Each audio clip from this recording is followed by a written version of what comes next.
Chapter 6 is Best Practices for Ethics Training. This particular chapter has 7 benchmark items, and just a reminder, we're benchmarking organizations to the best practices in business ethics. Benchmark item number 18. All employees receive ethics training annually as part of an ongoing continuous improvement effort.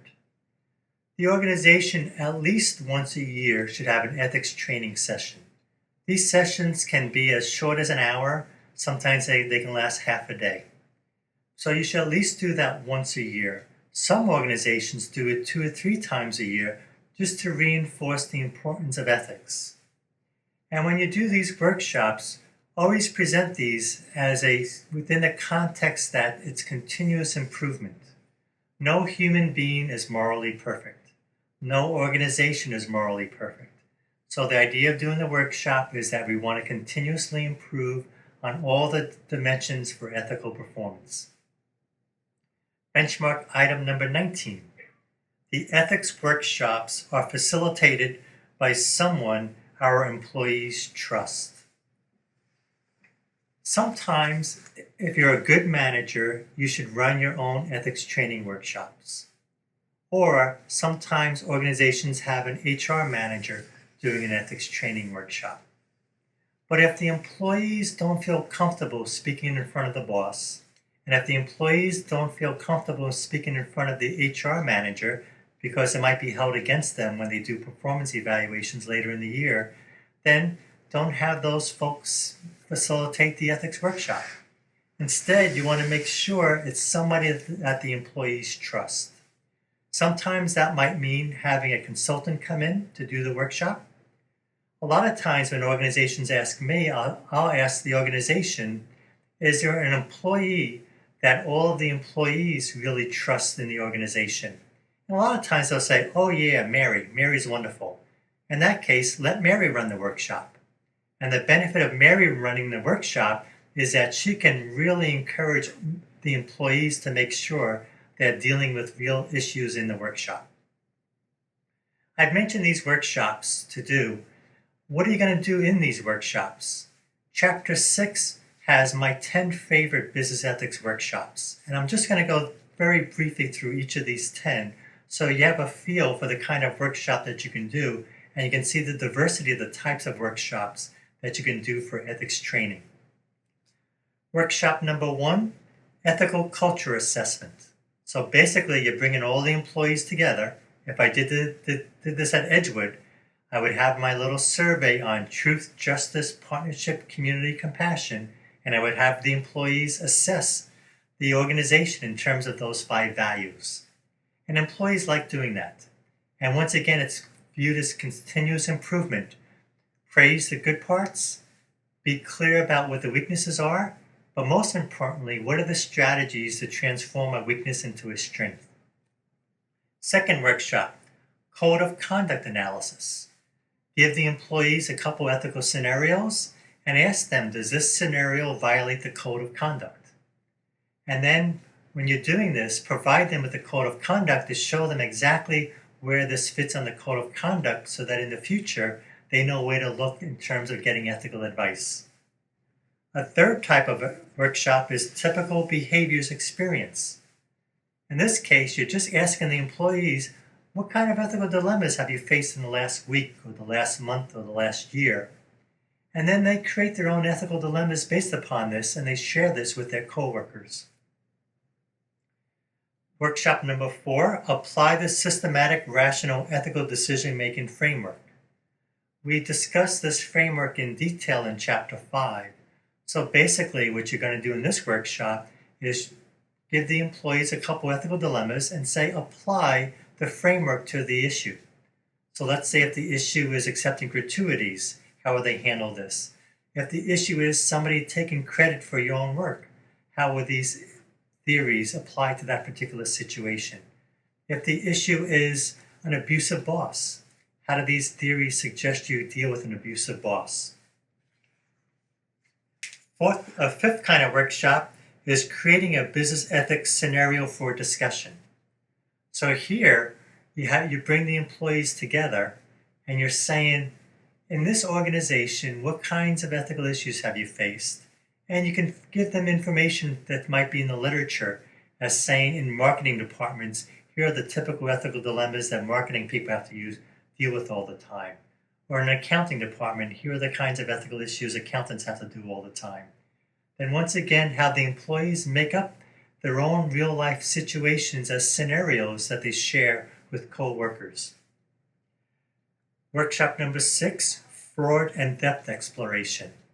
A lot of companies struggle with fraud and theft in their organizations. It's well known that actually employees steal more from an organization than do customers. So what you want to do is introduce this information to your employees and say what kind of theft might take place. I've done a few workshops on fraud, and one of the fun things to do is just to ask the employees, if you wanted to embezzle money from this organization, how would you do it? And it's fun to do because employees immediately think of ways that they can embezzle money, even though they don't intend to do that. And then with the employees, you say, if these are ways right now that you can embezzle money, what systems does the organization have to put in place to make sure that doesn't take place? And those are fun workshops to play with because then employees are coming up with solutions to improve organization operations. 7th kind of workshop, level of moral development analysis. In chapter 1, we talked about Lawrence Kohlberg and the 6 levels of moral development. So in this workshop, you're reviewing Kohlberg, you're reviewing the different levels of moral development, and you're asking the employees, how would you apply the highest level of moral reasoning in a particular situation or scenario? An 8th kind of workshop you can do is ethics personality measures. I mentioned earlier the idea of organizational citizenship. That's a nice survey to do, so the employees in this workshop can do a self-assessment in terms of what kind of an organization citizen are they within the organization, and then talk about their scores and work out how to become better organization citizens in their daily life within the company. Workshop number 9, benchmark to an ideal employee. In this workshop, you can ask the employees, what are the characteristics of an ideal employee? An ideal employee shows up on work at time, they meet deadlines, they work hard every day, they're very focused, they share information. So you get a list of these attributes of an ideal employee, and then you turn them into a survey. And then you ask the employees, how well do they live up to these ideal characteristics? And once again, that's another fun workshop to do. Praise the employees who are close to the ideal and let them see what their weaknesses are, and then come up with a strategy to improve that weakness so that they can become a better employee next week, next month, and within the year. The last kind of workshop I've done that's fun to do is work as a calling. In this kind of a workshop, employees are being asked, how well do they feel a sense of purpose in the work that they do? And they're discussing at what times do they feel that they're experiencing a lot of meaning at work, and at what time at work does it seem as though they're just engaged in these meaningless activities? And then is there some way to turn this meaningless activity into something that is very meaningful? So those are 10 workshops that I've done. I've done many other kinds of workshops, but those are my favorite workshops, and those are the ones that work well in organizations. Benchmark item number 20. The workshops examine real-life work-related scenarios that are linked back to the code of ethics or code of conduct. So I've mentioned this in the last benchmark in terms of the kind of workshops that you can do. So you don't want to talk about hypothetical things that never take place within the organization. Instead, you want to talk about, here's a situation that has really occurred in the organization, and have people deal with that in a workshop. Benchmark item number 21. Employees share their real feelings with each other during our ethics workshops. So you want to make sure that the employees during the workshop aren't saying things that they want you to hear. Instead, they're saying things that they really feel. So let's say if you did a workshop on discrimination or sexual harassment, you want to make sure that people who have been discriminated against or sexually harassed are willing to share that information in the workshop so they can say, here's how I felt when I was discriminated against, and here's how I felt when I was sexually harassed.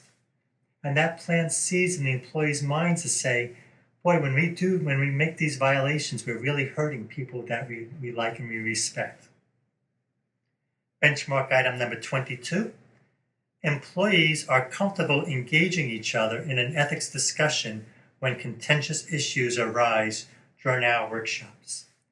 So in the previous benchmark, people are expressing their true feelings. In this benchmark, not only expressing your true feelings, but it's expressed in a way that's comfortable. Because sometimes you can create a workshop situation where, say, the white males, say it's on sexual harassment, and white males might feel as though they're being attacked all the time. Or you might do a workshop on discrimination, and African Americans might feel that they're being attacked all the time. So you want to make sure that it's a safe environment and people are being collegial in their discussions, which is why you need a good facilitator. Benchmark item number 23. Employees understand the competitive advantages of being ethical and how being ethical impacts organizational performance. Every now and then somebody's going to say, why are we wasting our time doing these kinds of workshops? And you want to be able to respond to say that actually, by being ethical, we improve our profitability, we improve our revenue streams, and we minimize our costs. So you want to make sure that there's a bottom line reason for your workshop. You're not just doing it for the fun of it, or you're not just doing it because it's the right thing to do, even though it is the right thing to do. For the employees, you want to say, these things impact our bottom line, and you need to be able to explain that to the employees. And once they understand that, it doubles the reinforcement on the meaningfulness of these kinds of workshops. The last benchmark for this particular chapter is number 24.